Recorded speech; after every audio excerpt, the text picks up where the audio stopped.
Congrats on getting beyond $1 million. What got you here won't always get you there. This is a podcast for entrepreneurs who want to reach beyond their 7-figure business and scale to 8, 9, and even 10 figures. I'm Brad Weimert, and as the founder of EasyPay Direct, I have had the privilege to work with more than 30,000 businesses, allowing me to see the data behind what some of the most successful companies on the planet are doing differently. Join me each week as I dig in with experts in sales, marketing, operations, technology, and wealth building. And you'll learn some of the specific tools, tactics, and strategies that are working today in those multi-million, 8, 9, and 10-figure businesses. Life can get exciting beyond $1 million. Jeremy Perkins, I appreciate you hanging out, man. It's great to see you. Thanks for coming in. Yeah, thanks for having me. Definitely. So what I've got is you have a lot of employees, and you've been building it for 10 plus years now? Yeah.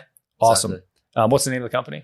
Precision Medical Products. Awesome. So let's go back to that. But before we get into that company and kind of dig into the nuances, where'd you start? How'd you get into business in the first place? Yeah, so I'll give you a quick high level and then I'll reverse it for Love you. it. Yeah. So Precision Medical Products is nation's largest DVT prevention. So in terms of surgeries in a hospital, the number 2 way people die is from blood clots. So that's kind of our mission is, and we save a really high number of lives each year. We don't know the exact number because it's hard to know like which lives you saved or not, but Sure. we prevent blood clots. That's kind of our passion the last decade. What is DVT?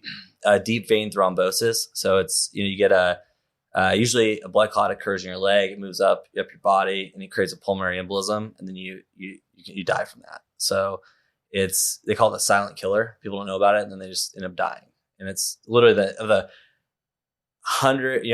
500 ways you can die in a hospital. This is number 2 out of whatever the amount is. What's number 1? Infections. Oh, okay. That makes sense. Yeah. Infections are like the leader by a lot. So that's our passion. And we've been doing that.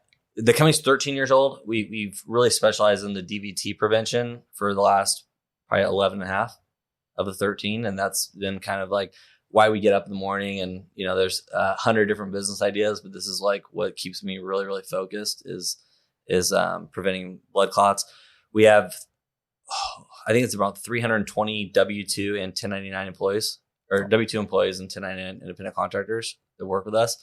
And we'll do a little over 80 million this year. Okay. But we started in the garage. So I'll kind of tell you how I began. So, yeah, great. Grew up in Sacramento, California. I was always like a young hustler. Like when I was in 3rd grade, I was selling like candy to kids at recess and lunchtime and was always trying to like make money, we grew up pretty poor. So I saved up money through, high school, try and buy a car. And then when it came time to, my first car was a Geo Metro. Nice. Classy. Yeah. Got a lot of dates that way. Exactly. So it cost like $3,400 and saved up, bought it. But I grinded, I worked for every penny I had. I didn't have enough money for college. So I went to a junior college locally in Sacramento, hated it, and then ended up moving to Central California, went to Cal Poly San Luis Obispo. Cal Poly, I had to pay for school. I went and knocked on doors in the summertime. So I sold books door to door in college. Southwestern. Yeah. I love it. Do you know that? Oh, yeah. Okay. Yeah, I love it. So I grew up selling Cutco knives. Oh, you did? Okay. Yes. Yeah. Which is overlapping model. It's not the same. Very but similar. It's Yeah. in-home presentation. Yep. You're going to sell them right there or it's not going to happen. Yeah. And then you move on. Yeah. And I think to this day, so the first year I did when I was 19 years old. It was just to pay for school. There's no other. I saw a poster out and I was like, I don't even know what it was. Said summer internship. And I was like, oh, summer internship. Perfect. Yep. And then, so we went and sold books door to door, 80 hours a week for 3 months of the summer.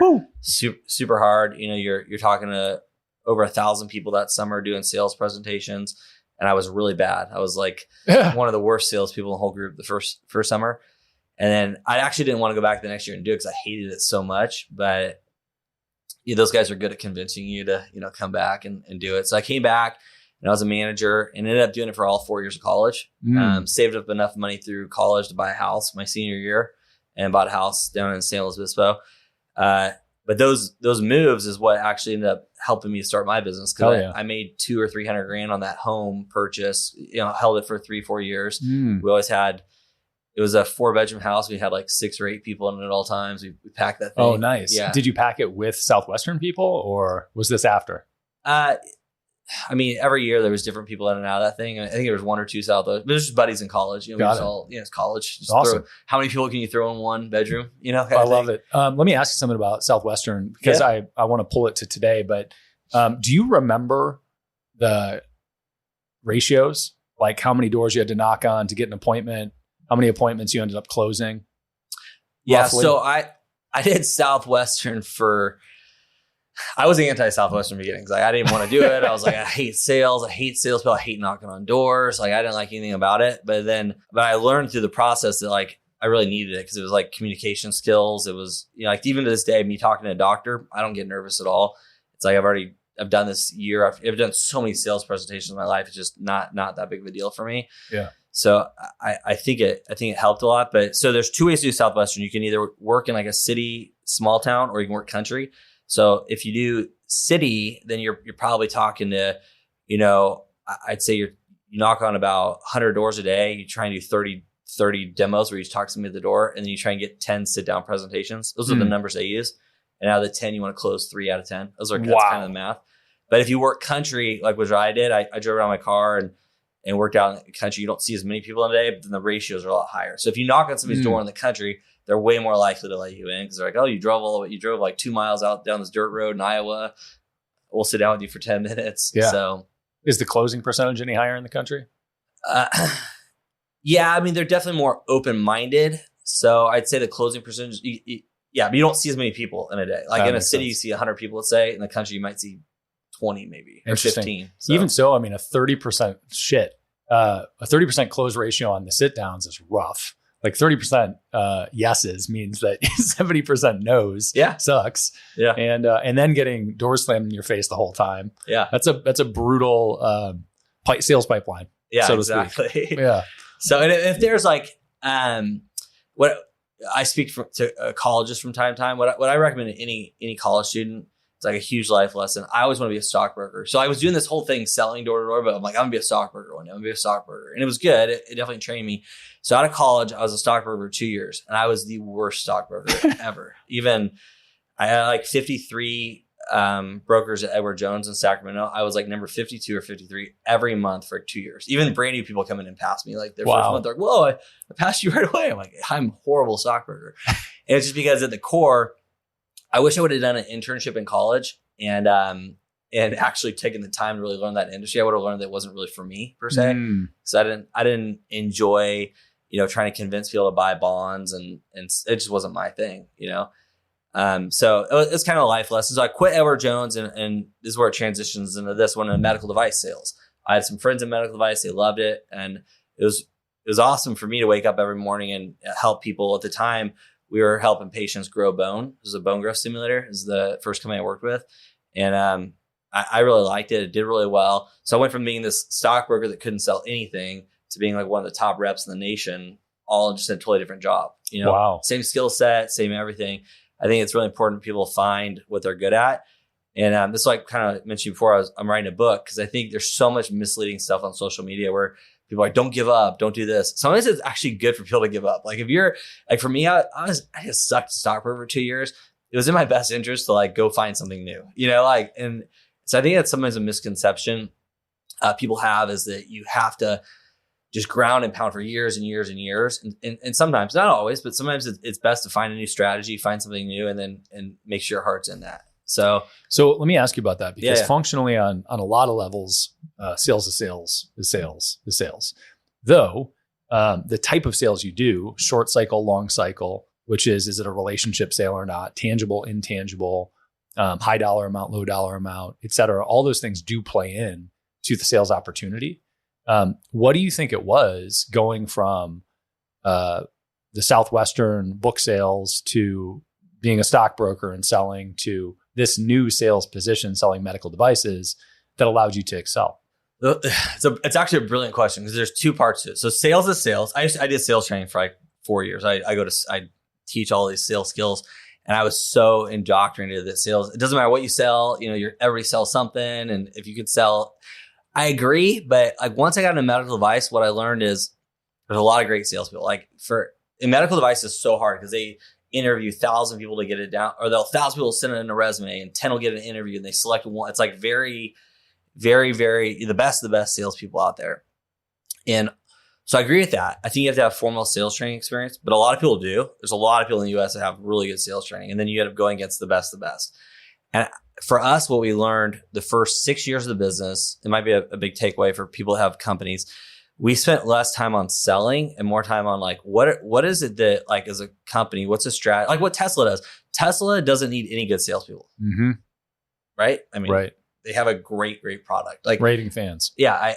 I listened to this podcast once where Elon Musk, like we spend $0 on marketing every year. And I don't know if that's today, and maybe it was like 4 or 5 years ago, but they don't spend any money on marketing because they make such a good product. So for us, we went and it took us 3 years to do it, but we went and got all the patents. We redesigned our unit. We made this thing badass. It was there. Like even to this day, if I didn't tell you what our product was and I put all 4 products on the thing, you laugh. You're like, dude, this one right here. It's like tubeless, cordless, small, modern. Like we're the only company in the last 10 years that's even changed our product.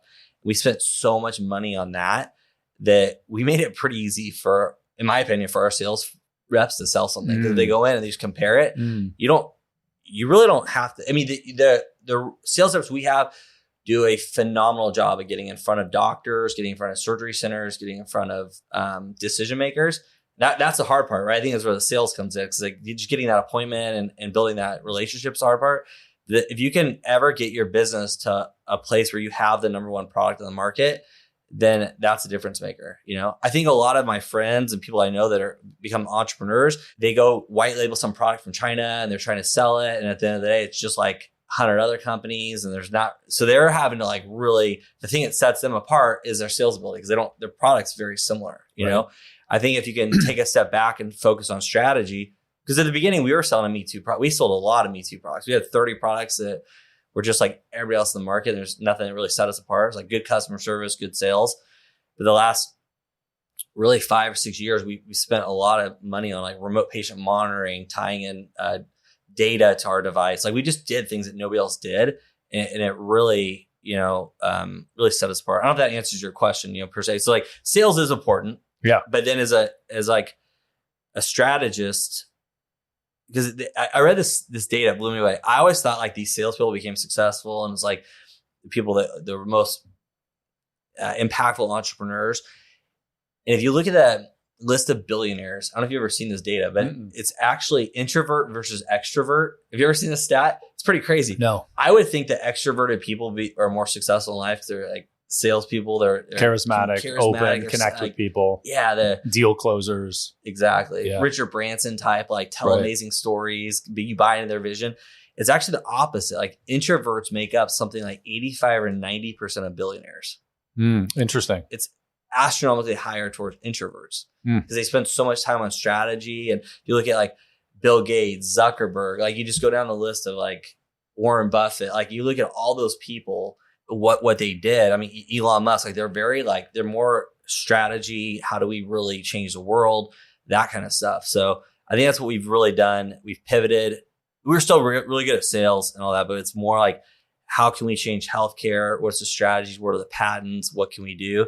And kind of rethinking that, if that makes sense. Yeah, sure. And so you have heavy product focus is a major bullet there. But on the initial transition, before you founded the existing company, you still found success in medical devices. And presumably you didn't create the product then. Yeah. No. So like something there, yeah. Was it your connection to the product or to the industry? Do you think that it was like a passion for something tied to medical devices, or like, why do you think you popped off there? It's a brilliant question, because there's 2 parts to that, right? Yeah. Check this out. This is pretty wild. So I'm born and raised in Sacramento, California. And there's this thing as an entrepreneur, like we're kind of like, some of us are pretty competitive, And it's like, I wasn't very good I tried really hard in sports, but I was not very big. I didn't have like any kind of competitive advantage. So business kind of became my sport. When I started the company, there's 3,500 companies in Sacramento. It's like the year 1. I'm like, I want to get like fastest growing company in Sacramento. Well, year 3 out of 3,500, I actually want to get just top 10. We got number 1 out of 3,500 companies on year 3 of the company. We had no proprietary technology, no patents, nothing. We were just selling everybody's products. Year 4, we did it again, which if you're on growth rate, it's really hard to hit number one. It's almost impossible to hit the second year because you already grew a ton. You have to grow the growth rate on that growth. Right. So we're the only company in 65 years of tracking this data. Only 2 companies have ever in the history of Sacramento done this. And we're one of 2 companies. So we grew astronomically. I mean, 800% growth rate. That's like there was the 2-year growth rate back to back. One was 600%, one was 800%. And it was all off just having really good salespeople, working hard, hustling, integrity. It's just like all the basics of what you do. So, I mean, I would definitely, that gets you off the ground as a company for sure. Yeah. So let's go into the current company here. And let's start then, right? For the first 3 years, what was the sales model? So what does the sales cycle look like for you? Yeah. So I want to kind of plug that what I did in college is because the door-to-door thing, like, I mean, well, it's like I do. People look past it. Like college students every once in a while ask me like, hey, what should I do right now to make me successful? Would you because they'll read some article like, oh, you're worth over $100 million, or you guys created this company that's worth, X amount of dollars the company's worth. Like, how do I do that? And I'll give them advice, and I can tell when I look in their eye, they're like, yeah, I don't want to do that. Totally. And like, you need to go sell door to door or do you need to do something where you're getting in front of an astronomical amount of people and making sales presentations for a year or two, because that process, and it probably doesn't matter if it's, Cutco or Southwestern, or I've heard good things about Enterprise Rent-A-Car. I've heard, just any kind of actually, there's a lot of like copier companies have set good sales programs. But if you're just doing sales presentations to a lot of people, I think I don't know. I just think it's really, really beneficial. I do too. I do too. I mean, I think at the core, I will say that I think there is a huge difference between inbound versus outbound sales. So like an enterprise, people are coming to you. You have a contained audience where you can make a presentation, right? They're at the counter, right? The enterprise reps are upselling you to things. They don't have to go solicit. And the solicitation process is a different process with a different level of rejection, right? In a different ratio, right? So picking up the phone and making calls or knocking on the doors, that is the hardest thing for most salespeople. And, every so often I'll come across a salesperson that claims to like cold calling, but basically nobody likes that shit.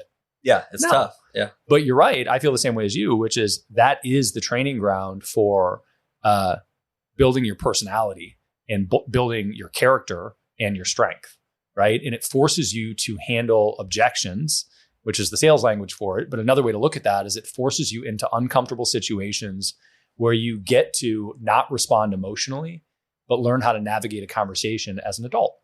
And many people never get that skill. Yeah. And this is what I tell people. This is like, I feel like people look past it. If you go, so I lived in a wealthy neighborhood in Sacramento, right? And then I move out here to Austin, and we have a lakefront home, and everybody in my neighborhood, they're all really nice homes. If you go down that strip of people that have lakefront homes, which for argument's sake have done pretty well in life, they've got a home on the lake, and these are NFL, NBA athletes. These are, CEOs of companies. But guess what it also is? Salespeople. It's like doctors, lawyers, salespeople, and athletes. Like that's all. If you go around the whole thing, it's like pretty much all it is.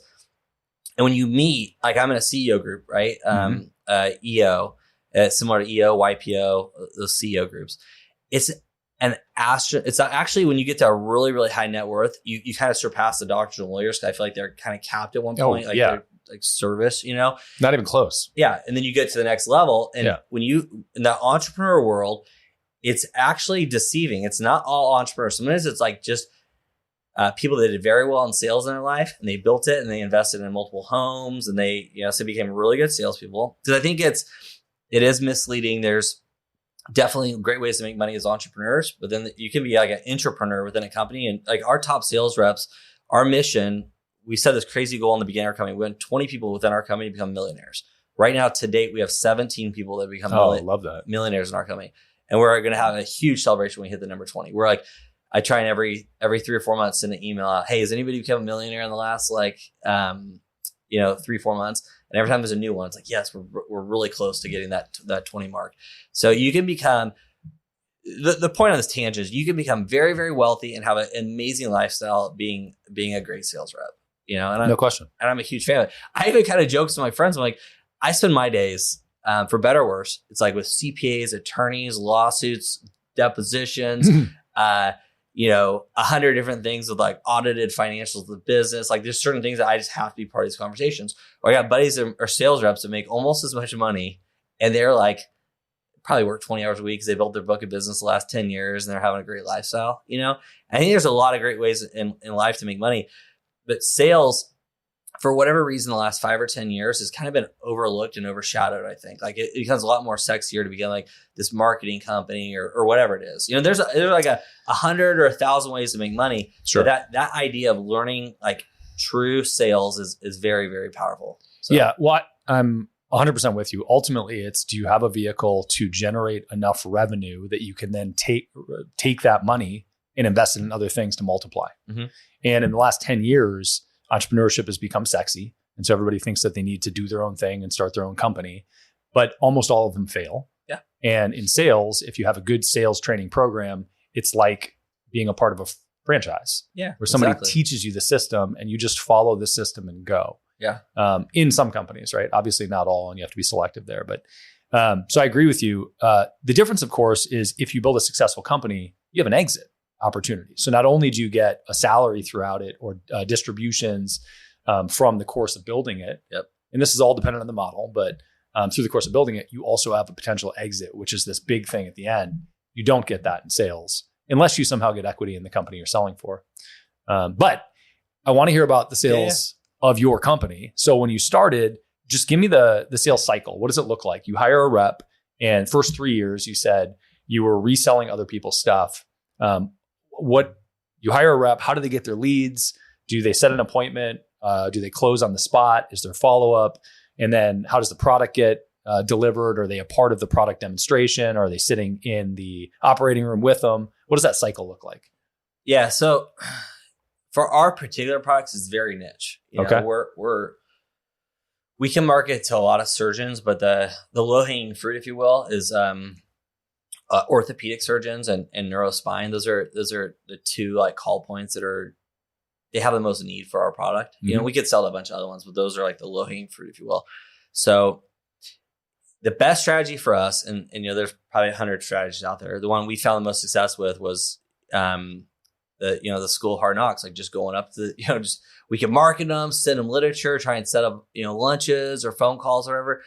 We've tried all that in the past, but best bang for the buck is just walking up in person, introducing yourself. Hey, I'm here to see Dr. Jacobs. Got this new medical device came out 2 years ago. I don't believe you've seen it yet. We'd love to get set up a lunch, show them what it does.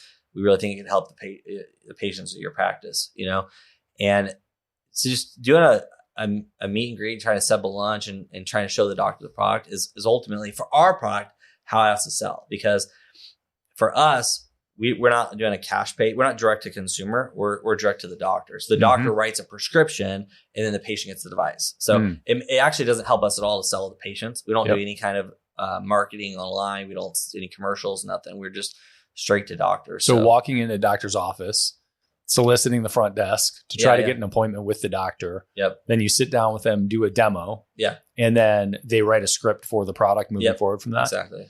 And you can get more advanced. Like it's like, once you're in the territory, it's like Dr. Jacobs recommended you, Dr. Anderson, you guys did residency together. He's used the product last year. He thought it might be something you guys really, you could get into all that, more asking for referrals. Yeah. And you can get more advanced stuff. But at the end of the day, it's like, it's really just, if you see more, you'll sell more. If you're out there putting in the presentations, you're going to, end up selling. But that's our strategy. And I know a lot of companies use different strategies, but we're just kind of like the direct to the doctor, not knock on the door per se, but walk in and just do the, meet and greet. Has that changed at all over 13 years?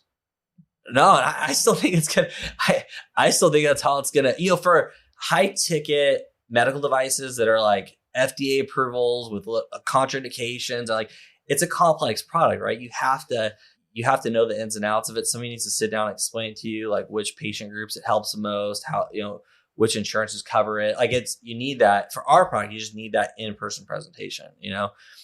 We do, we tried to do marketing blasts in the past, like it's like 7-8 years ago, and we spent a lot of money on it, and didn't really Didn't really drum up much business at all. To who? What did you try to do, or how did you do it? Oh, we did mailers, orthopedic surgeons, trying like, hey, here's the device. Call us to set up an appointment. Or we sent out a bunch like, hey, we're at these trade shows. Come see us. Stuff like that. But I think it just gets so much of that. It gets lost in the mail. Or they're just so busy too. They probably don't even check the mail, Sure. Yeah. Well, I think more and more it's hard. The whole game is interrupting somebody's world, right? It's getting their attention in the first place. Yeah. Yeah, that's still though I mean, how many medical device people or pharma reps go into a doctor's office on a routine basis? Yeah, I mean, depending on the call point, it's in orthopedics, there's a lot, like all the surgical reps, pharmaceutical reps, it's like the capital rep. I mean, I've had days where I sat there in the lobby with like 3 other reps in front of me. I'm like, oh. What? So you have a training program for the reps when they come in?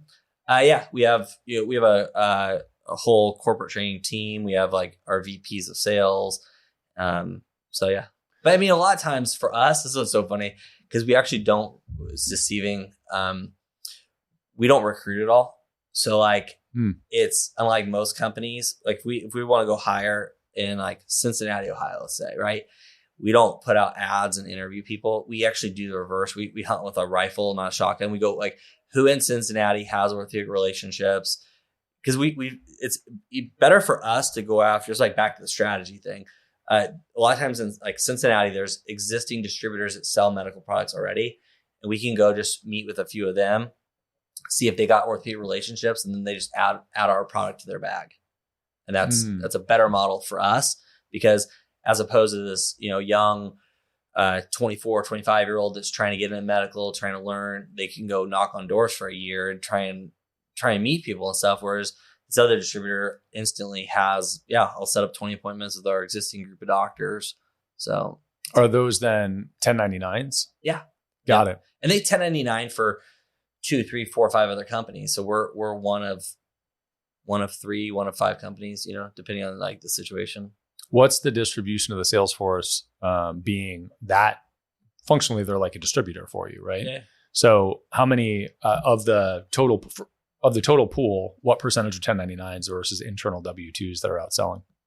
I think we only have, so what we'll do if we have an existing territory and then like a rep leaves or they move or something, and then we take the territory back over, we'll bring in like an in-house W-2 salesperson to take that territory over, but there's only maybe 6 or 7 across the nation. Oh, awesome. Like that's not a lot. And we have 110 sales reps. So I don't know, a quick math, 103 are 1099 and maybe 6 or 7 are W-2. Is that how it started also? Yeah. Okay.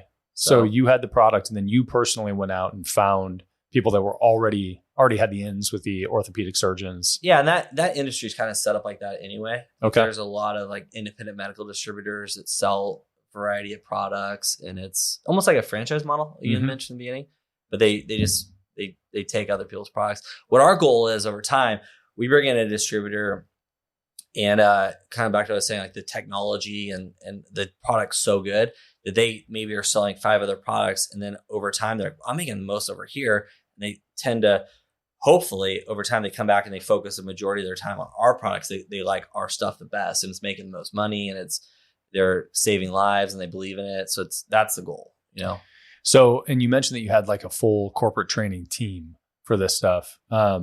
Presumably in the beginning, when you did this, you did not have that team. Yeah. Were you just sitting down with the 1099s and educating them on the product? And you weren't, at the time, you said you weren't even selling your own product, right? You were selling other people's stuff? Yeah. So in the very beginning. First 3 years. Yeah. If you want to like high level, if you're starting a company, the best way to look at it in the very beginning, because if you saw our corporate flow chart right now, it's like pretty complex. Like there's product development, billing, reimbursement, sales, market. It's like a lot of stuff. In the very beginning, there's only 2 of us, right, in the house. And it was me and my buddy Mark. And it was like offense and defense. So I was in charge. I mean, it's just very high level, right? Anything that brings in money, I do. Anything we spend money or operation, you do. Like that's just the beginning, right? Yeah. And we grew it. And there's a question sometimes in these entrepreneur groups you ask, like, who are the first 5 people you hire? In our company, it was, if we could hire 5 people in the very beginning, 4 of them were all salespeople. We'd probably bring in like one.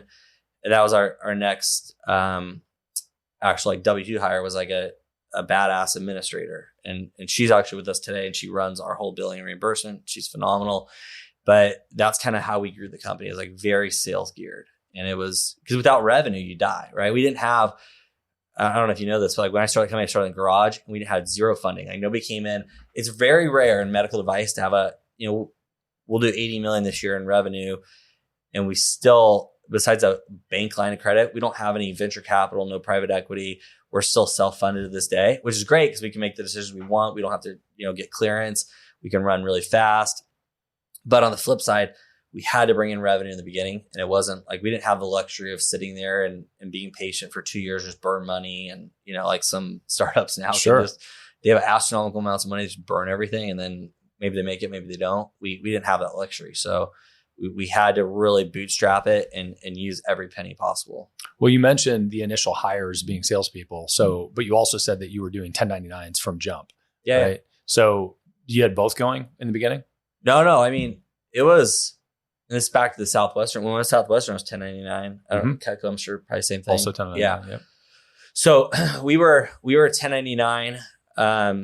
For other all the way through. Yeah. So even the first 5-6 hires, like they worked at other companies. They did maybe they did implants or bracing or whatever products they did. And then they did our DVT products, our cold therapy, we have specific braces that we do. So they pick up some of our stuff and then other people's. You gotta remember in the beginning, we only had 2 or 3 products anyway. And we grew more products. But that is something where I think one thing a lot of people loved about our company, and probably for like a younger company, culture really matters. We did really cool like annual sales trip. We treated people really well. We always try to run the company really lean to pay them the highest commission possible. And we really bought in we were transparent with our financials. Like, here's where we're spending money. We're pretty open, and people really loved.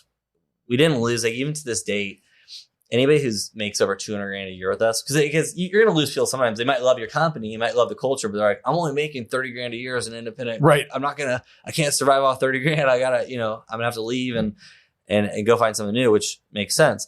But if you're making $200,000 a year with us, we just don't. People very rarely quit. Like they don't move because they love it. They love the lifestyle. They love how they're impacting patients. And now their goal, making $200,000 a year, is to grow. So our average sales rep, we lose a lot of people year one because we're 1099. Like that creates a bigger, you don't have a salary. Like, right. So we probably lose, I have to pull the data recently, but the last data I saw was about a year ago, and we lose about 1/3 of our sales reps. So within 1 year, we'll have all these distributors, 1099 reps come in, and we only keep 1 out of 3. Mm-hmm. But after that first year, they probably make, 50 to 100 grand, depending on like what their book of business is that first year. That they usually jump up year 2 to 200 grand. Now, if we keep them after year 2 and on, the average person in our company makes $315,000 a year. So they astronomically go up and have a great lifestyle, but you have to get through that, Yeah. And that's that where we don't retain, everybody. So that's probably the hardest part. Well, so that's what I wanted to get to was training and how the training impacts that stuff, right? So in the beginning, you're training people and saying, hey, here's the products we have. Here's why they're neat and fun and work well. Yeah. And now you have a full training team. So you bring on a new person to distribute products. What's the training process like for them? Well, this is another joy of starting a company garage. Like the first 2 years, 3 years, if you look back at our whole company, it's like my best friend from high school, best friend from college. Like, it's not like we always joke in meetings because like a lot of them are just like, it was just friends you trust and you want to grow a company with, which actually made the journey really, really fun. So my best friend from age 13, his name is Tristan. He runs our whole corporate training and development part of our company. Oh, crazy. We try to put a lot of that, online and scale it where there's modules and go through it. I do believe though, at the end of the day, for me too, the best training is like a VP or somebody riding with somebody, catching them live that day. Cause you can watch videos or whatever, go through any brochures. It's having somebody there with you throughout the day and like, hey, maybe think about doing this different, or, oh, I see you're calling on, the way you're approaching the front desk, you're kind of shy. Like they might be saying the right thing, but the way they're coming across is the right way. So I do think that in person, whatever you want to call it, job shadowing, following, riding along, whatever is very beneficial. So how long does that go on for? And before that happens, do you have sort of classroom training, product education? Do you have like actual, here is how you sell training? What does that look like? Oh man, this is like COVID changed the world, right? So like before we had like every 2 or 3 months, we spent a lot of money on it. We fly everybody in. We do these like rah meetings. Like here's the vision of the company. I come speak. Like we get everybody in. Those meetings got pretty expensive because you got plane flights, hotels, food. Like we spent a lot of money on training and development.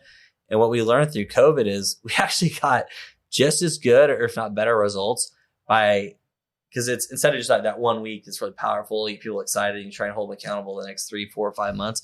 We started doing a lot more of it on like Zoom calls and like, spending 1 day a week, every week for 10 weeks kind of thing. And probably more like in the trenches, through it. They really helped. I mean, at the end of the day, it's hard because in our particular device, if somebody has relationships, they're going to be very successful. That's like the one key distinguisher. If they already have them. If they already have them. It's like, the product's just so good. If they can just get in front of doctors, doctors are hard because they're like, they get marketed to so much and they don't want to like, they're another sales rep. So if they got those relationships, they're probably going to be successful. If they're starting off and they're brand new, and we try to stay away from it, if we can. But the people that are newer that need more training, I think that's like where you're leading to the question. Like the people that are newer, they really need to be trained. They really need to be developed. That comes down to a lot of times. And this is like a huge takeaway. I did this CEO program at MIT.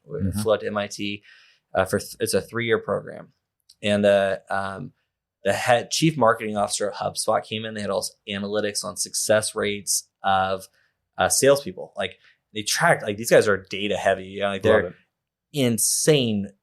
The graphs he threw up were wild. Like on everything they tracked, like communication, intensity, passion. Like they go through all these like 100 different things they try to rate their salespeople on for. It's like a long time. Like I think like 8 or 10 year data points, and they came down to like their list of 5 things. Like, and they had it all out of 100 things. These are the 5 things that matter. And some was like, technical expertise, knowledge in the industry, all that. But number one, before anything, and this is the number one thing he looked for at HubSpot, and that's the number one thing we look for now too, is passion, desire. So if their theory is if somebody is super passionate, they'll always find a way to be successful. I think that's how it's for me. I had no medical background. I wasn't academically that strong, and to sell to doctors, these guys and girls are in school for. The neurosurgeons are in 13 years of college. It's like you're never going to be able to track with how brilliant these people are, but it's like having that passion and desire. And like when I was new, I was like, hey, I just love to job shadow you for a day. And like, it would mean the world to me. And like I built some really good relationships with doctors because they're like genuine and I got good friendships with them. And I think that passion, desire makes a big difference, and people look past that sometimes. So huge. Yeah. So, and that might be the answer to why you did well in medical device sales and not in Southwestern. Yeah. Well, no. So Southwestern, I did really well. Edward Jones, stockbroker. Edward Jones, you did not. I was horrible.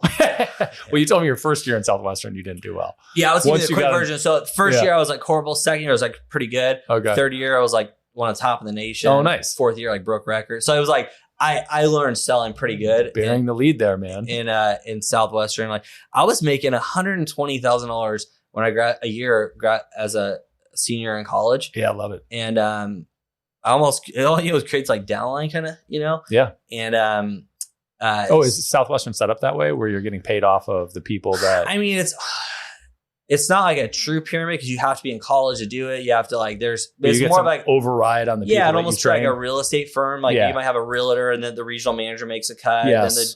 And that's how Cutco is too. Yeah. So it's like most of the money comes from the sales rep get like a 50% commission, but then the manager gets a 3% override or a 10 or a 20, depending on the situation. Yeah. And ours were like very heavy, like 40% commission to the sales reps. Yep. And then like I think district sales managers made like, I want to say 6 or 7%. Yeah. So it wasn't, I mean, nobody's like, you're not becoming a millionaire off that, you know, but it was like a good living for, you know, making 120 grand a year as a college senior, you know, just graduating college is pretty good. So I did well at that. And then, but that was horrible. I think my first year as a stockbroker, I made like 36 grand. And like, that was just the salary. I made like a grand or two in commissions. Like I did nothing in commissions. But then you got into medical device, and did you have a different level of passion or connection to that initiative? It seems like that is a through line with your current company. In my experience, which a lot of people would argue with, I'm not saying this is the truth. My experience, it was being a stockbroker was very similar to being a realtor, or like in Sacramento, there was, I don't even know, 500, 600 out of our firm, Edward Jones, and all the other like brokerage houses, which there's just a ton. I was trying to talk to high net worth clients who were being attacked by 15, 20 other financial advisors. And like, what was it about me that set me apart from somebody that had been there for 10, 15, 20 years that probably had more experience? Not probably, they did have more experience than me. They knew what's stuff your better. value prop? Yeah, it was my value prop. So like, I didn't really, in my mind, have, you know, anything. And I think that did hold me back. And I think that is hard for a young financial advisor. And you really have to have the passion and desire. And I didn't really have it. Like I didn't wake up in the morning like, I want to sell bonds to somebody in a retirement community. Like that didn't excite me, you know? Yeah. So when I went over to medical, because I went through that hard part of 2 years, I came over to medical and I was like so excited. Like, man, I'm really excited about doing something that makes a difference. And I'm selling something that I do believe in. I thought the product I had was great. And I thought everybody should use it. So, yeah, I think that the most important thing in sales is your conviction in the product. And people have this narrative of, like, it's actually a very common phrase, oh, they can sell ice to Eskimos. And as if that makes them a good salesperson. And my frame for that is that makes them a shitty person in general. Right? Yeah. Don't manipulate somebody into buying something that they don't need. Yeah. Right? A good salesperson is somebody that sees the win for both sides and uses their ability to persuade to make sure that person gets the thing that is in their best interest.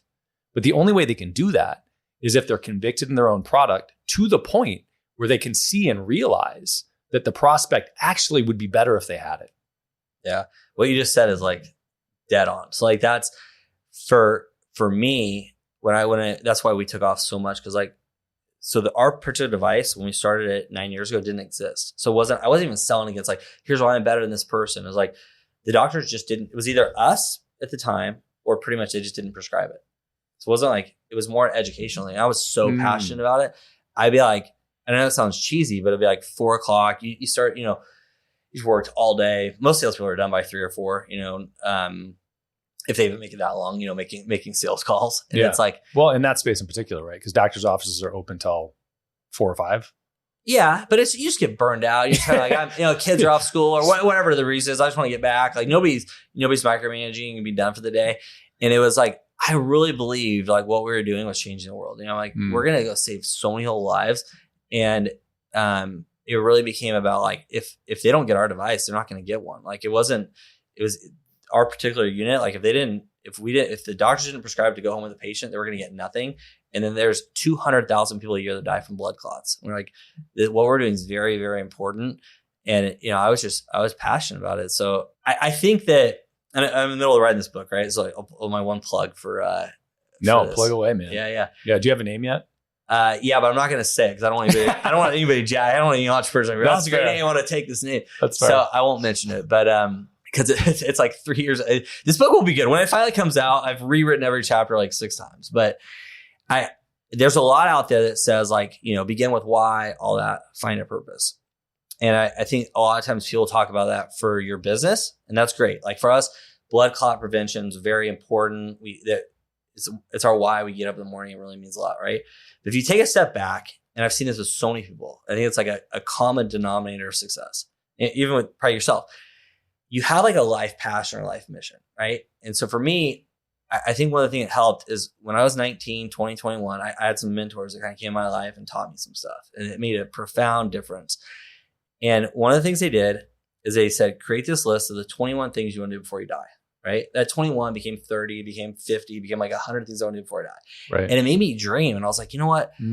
I want to do this. I want to do that. I want to buy my mom grew up poor and she's like, always want a horse. I'm like, I want to buy a horse for my mom. Like, I want to buy a boat for my dad. I want to buy all these things. And it made me like inspired. I'm like, I really want to buy that boat. My dad passed away about 3 years ago. It's like, I never got to buy him the boat, but I'm like, I really want to buy him a boat. I want to do this. I want to take these certain trips. So one of the things that got me so fired up, and I'm not taking anything away from the business because we love like saving lives and all that, but that would motivate me. But we didn't have a lot of money. So my first couple of years of the business, we lived in a super small house, 0 lot lines, no backyard, all this thing. And I had a newborn, Jackson, and he was a year, 2 years old. He's like playing in his backyard. There's like this small pool. There's nowhere to go. I'm like, I grew up in the country. I always wanted my kid to have a backyard. I worked really, really hard for about a 2-year period to save up every dime I could to buy this backyard, you know? And I'm not saying that might, out of 100 people, that might not motivate 99 people. But for me, that was something that really motivated me at the time. And so much of like success comes back to your why. Like what motivates you, you know? I had this crazy one. I don't know if you know the story, but if you Google biggest pool in California, biggest pool ever built in California, it's actually my house. So no, really? Yeah. So I went to Kauai, I don't know, like 10 years ago or something. And the Grand Hyatt there has this like insane pool in Kauai. It's like this massive pool at the top with waterfalls. It comes out of this lower pool with a lagoon. It's just like, this is the wildest thing ever. And I was like, I'm gonna build this in my backyard one day, you know? And I told my friends, told my wife, told everybody about this whole this pool I want to build. And people are like, there's no way it'll ever happen. And I'm like, it almost became this thing, like, I'm gonna prove to people I can do this. So I spent I ended up selling the house and I for sure lost money on this pool. So it's not like a don't take this away as a good business strategy. Investment advice. Yeah. But it was really important to me because I'm like, Sacramento doesn't have a lot of fun things to do. It's kind of a shitty city. It's like the best thing about Sacramento is that you're around Tahoe and Napa and the things around it. You know, yes. It's the city's getting back and all that, but there's not a lot to do there. So I'm like, I'm going to build this resort in my backyard, and all my buddies, my kids' friends, like they're all going to want to come over and hang out in my backyard. It's going to be like, we're literally going to have this resort in the backyard. So it's turned out like this little project. I didn't know at the time. The goal was never to build the biggest pool in California. It was like, I just want to build this resort in my backyard. It has a full lazy river, the jet system over 100. The water side was over 100 feet long. It had 26 waterfalls. The piping on the system, they had to create a new power grid. So I had to buy. So like a home has a power grid for it. I had to actually go and repurpose a new power grid for the street for this, just for the pool alone. And wow, 26 pumps set up. So the thing was wild. The point of it was all because of this vision board that like 10 years prior, I put this on my vision board. I'm like, I want to create a resort in my backyard. It really inspired me and really pushed me. And I think if people sit down, and I do it on a quarterly basis, I sit down once a quarter. I don't do it every week or every day, but once every 3 months, I look back and I'm not like some people are like dream board kind of things. I'm not really a dream board. I'm more like analytical. So I just have my list of all the cool shit I want to do in life. There's like countries I want to visit. Here's, you know, in the beginning, like I want to have kids. I want to these are all the things I want to get married. I want to do all these things in life. And it became really, really impactful to put them all on paper and then come up with a plan to like, because some of the things like you don't want to do right away. You're like, I want to do this, but not right now. I want to do this like 5 years from now, 10 years from now. I kind of put a time duration and everything. Mm-hmm. And then I pick 1 or 2 things like, this is what I want to do this quarter. This is what I want to do this year. And I'd hyper focus on that 1 or 2 things for that quarter or for the year of what I want to do. And it's made life so fun, man. Like, I mean, how cool is that like we'd be sitting with buddies, like hammered, going down water slide at midnight, like drinking margaritas. We had like this thing had a grotto that dropped back like 20 feet that people are like, we created all this like because it was all on a vision board like 5 years ago, 10 years ago. And we built it, you know, and that's that program I did at MIT kind of backed it up. It's like, they have a whole thing on life by design, and you can literally, it's so powerful. You put it all on paper and you kind of like throw it on like all your vision and goals for life. And then you just put time durations for things and what's practical and like, how would you do it? And if you were to do that, like if in college, like I grew up so poor, man. I had no money. Like I blew a tire and I didn't even have enough money to pay for the tire in my car in college. I was like, how am I going to pay for my new tires in my car? I had nothing, but I set a goal in college. I'm like, I'm going to buy a house before I graduate college. How would I do that? You know, I need X amount of dollars by the time I graduate. How much is that per year? How much is that per month? How much is that per week? I started saving money. And when you chop down your goals like that, you know, buying at the time a $350,000 house seemed impossible. But it's like at the time I only need 10% down, 35 grand. How do I save up 35 grand? It's 12 grand a year for 3 years. $1 grand a month. Well, $1 grand a month, $250 a week. I can do that. Like you start breaking down these goals, you're like, this is possible. So I think a lot of people don't do that. There's some crazy studies like it's like 93% of people don't even set goals in general. And then the people that set goals are like bullshit goals. They're not real goals, or, oh, I want to do this, but they're not on paper. Right. So you write down your goals and then you come up with a plan. It doesn't have to be like, people think that these plans are like really in depth. It's something super simple. It's like, hey, I think it'll take me 3 years, save up this per month. This is what I'm going to do. But if you do that, life becomes really, really fun. And you get to do these like really cool things. Like, for us, like we haven't hit it yet, but we want to create a company that does over 100 million a year in revenue, and we're at 80 million now, and we're getting pretty close. So that's been a goal for a long time.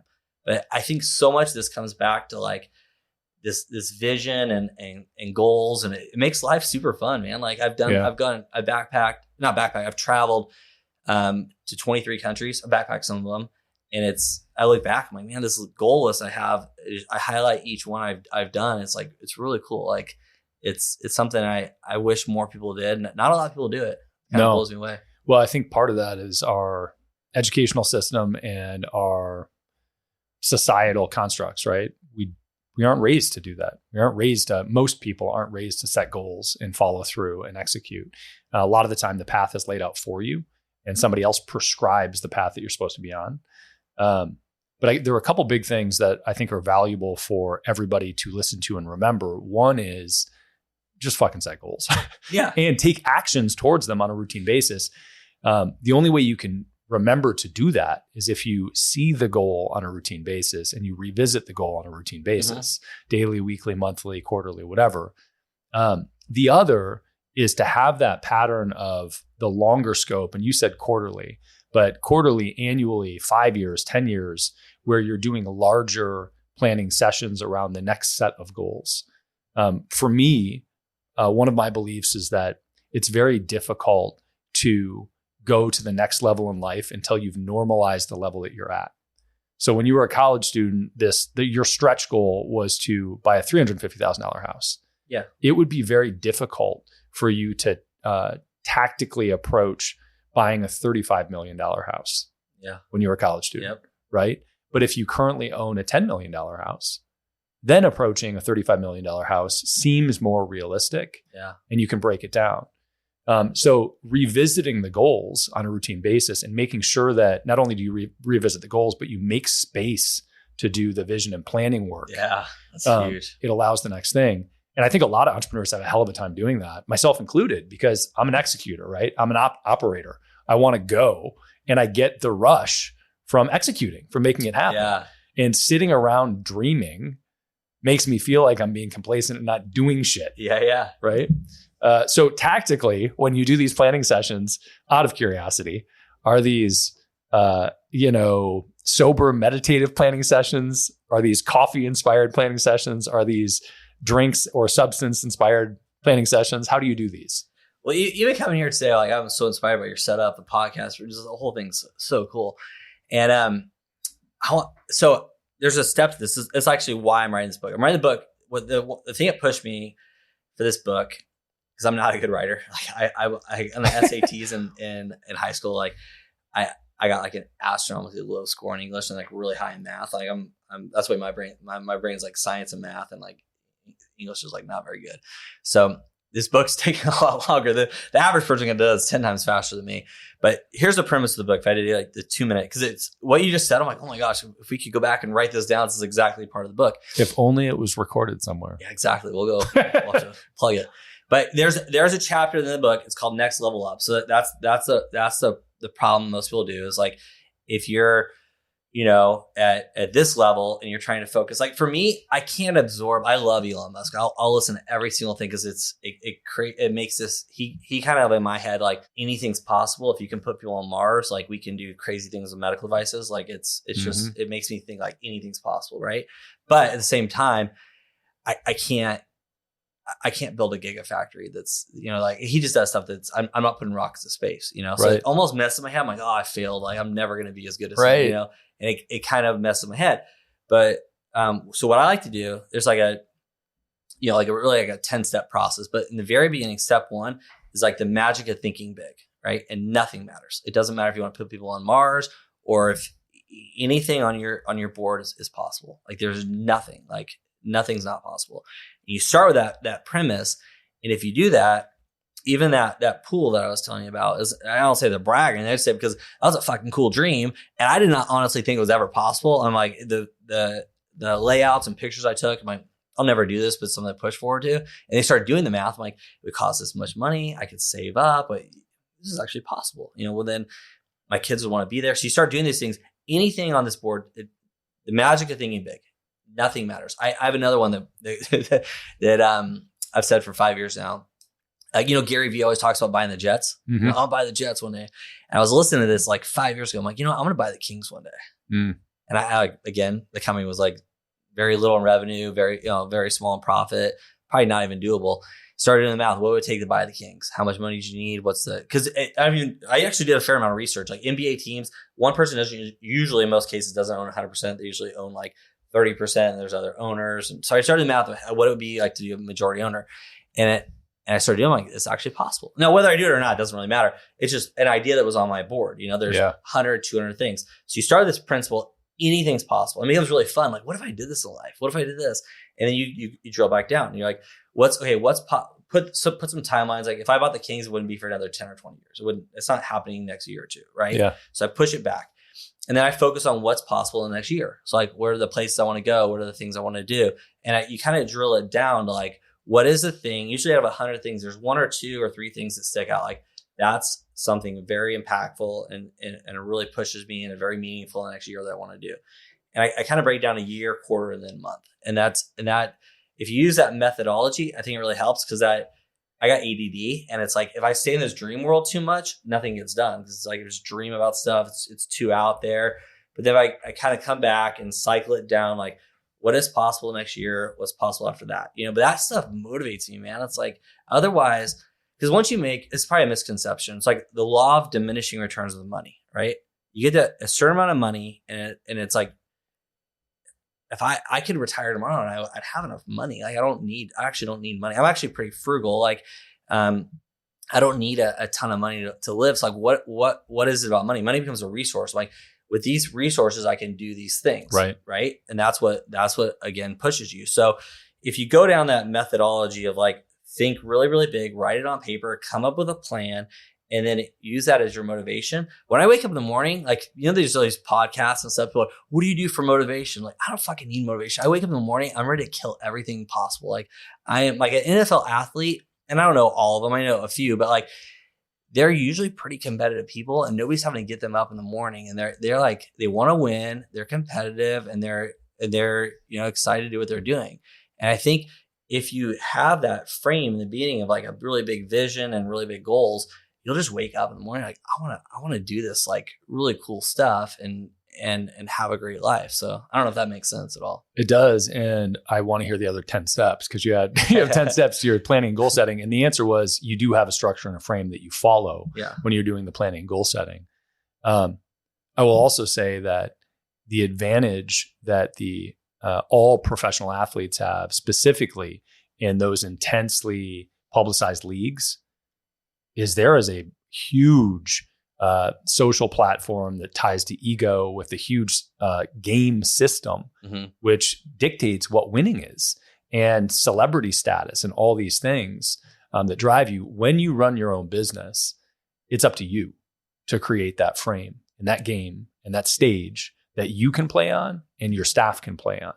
And if you don't have the scoreboard and you don't have the rules to the game, you don't have that structure, what's driving you? And your answer is, whether that's there or not, you take the time to plan and create a vision so you have inspiration at the end of the game that pulls you through every day, that pulls you to get up and do things, as opposed to having to get up and push, which is the person asking the question, how do you stay motivated, right? They're pushing to get through the day. And I like the frame of creating big enough goals, ambitions, but not just within the company, just a life vision that makes you wake up and be excited to be like, oh man, I'm chasing this thing. Yeah. And it's a good check and balance too. Cause like you could, the 10 steps, I don't want to go through all of them, it's too long, but it's, one of them is like, cause you want to be balanced in life, like fitness, health, all that. But there's a paradox to that. So like the most successful people I've seen, now when I say success, everybody's got a different version of success, right? So you have to define like what is success for you. But people that have done incredible things in business, it's like creating these companies that are billion-dollar companies, they're not very balanced. They usually, so there's a part of this book called intentional imbalance. So it's like, you have to be able to, like, nobody, even like athletes, like Kobe Bryant, Michael Jordan, like the best, they put immense amount of hours and dedication into their craft, you know? And if you're going to go do incredible things, like you hear the stories of Elon, just like sleeping in the office and just like incredibly dedicated to what they're doing. And if that's your goal, and not always, like the point of this is like, I've actually had time this last year where I'm like, you know what, because I've had those years where I'm just like incredibly focused on business. I'm like, you know what, I'm getting overweight. I'm not spending much time with my kids, like all these things that maybe I don't have the most balance. I'm going to take a step back, but at least it's intentional, you know? And for me, I'm like, I'm not going to work 80, 90, 100 hours this next quarter. I'm going to work 30, 40 hours. And I'm going to spend more time with the kids. It's summertime. I'm going to try and do some trips.